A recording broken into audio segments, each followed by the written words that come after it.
The other thing I want to talk about is boundaries.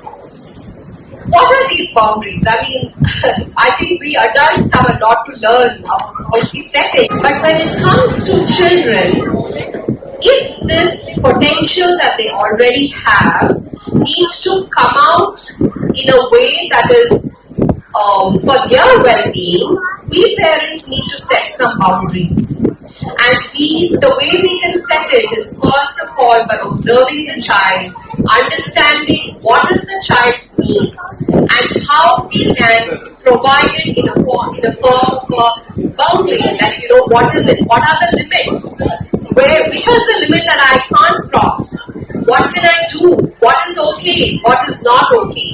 This is what a boundary does. And I think it's not possible to channelize this potential that children are born with without healthy boundaries. And again, I as a parent have learned the hard way, I can say, about boundaries. I learned strong, really stone boundaries are the thing. But if you have only stone boundaries, like this is it, then you are not connecting with your child. There are some boundaries which have to be flexible, and we call it sand boundaries. And so, a lot of how we show up for our children is related to our own childhood experiences, our own, experiences that have made us make some stories in our heads, and we carry on these stories in the form of expectations. So that's something we need to look in. There's a lot we can talk about that. But for today, I'll keep it very short. The struggle is real, but raising capable adults does not start at the age of 16. It starts as soon as they're born. So I will stop with this, and I will be happy to answer any questions you may have.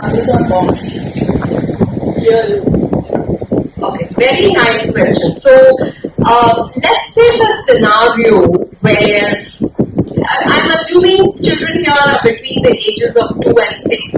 So let's take a scenario which is appropriate. It's dinner time and you want your child to eat and they're refusing to eat. So what's the boundary that you will set? So usually we adopt bribing or threatening or things like that for the child to eat. But what would a boundary look like? A boundary would look like talking to the child and saying, first of all, finding out why is it that you don't want to eat now? What's happening? And the child might say, I'm not hungry, which is a real thing. But also they could be in a hurry to go play, and so they're saying they're not hungry. So a boundary would be, you get to choose to eat now, or you get to just stay without eating. What is your choice? And the child chooses. Now, nothing's going to happen if they don't eat one day, but it's a choice they made. And then when they come back and say, can I have a snack? You say, oh, the lunchtime is over, you can have it the next in another sometime. So the boundary you're setting is the time duration here. And, that will, if you leave like that, right, that will become a habituated. What is the guarantee that tomorrow also, if you give that option, they may choose the option of the same, which he chosen earlier. Right? So being a parent, it's not so easy to leave that, I agree with you that if one day is not eating is okay, but that should not make a habituated. As you know, the kids, if you start giving a lenience, of course it will carry forward. So how do we overcome that? That's a great question, and this is where our assumption comes in. See, the child's body, the mechanism of hunger is not determined by us. Once the power struggle is removed, when my child is hungry, they are going to want to eat. It cannot become a habit. Can your child stay without eating for 10 days? Then there's a deeper problem that we need to look into. It could be a health concern, it could be something else. And are we going to just allow it to be? No. Does not mean that we don't give them a choice at all, because the misnomer is that when lenience is given, they will take it on their head. They don't. Trust the child. They are here to learn. And the moment we trust them, we can find out it's been 2 days now, you can't, now then it becomes a stone boundary, you see. The first is the sand boundary. Okay, you don't want to eat, it's fine, but you're not going to let that happen forever. Because finally, your boundary is also for the sake of the child. I'll give you another example. It's about when you go to a mall. Talking about it earlier and saying, hey, we are going to the mall, we are going to eat in this restaurant, but we don't have any plans of buying anything. But you get into a store and the child wants a toy. And they are throwing a tantrum. Now we want it right now.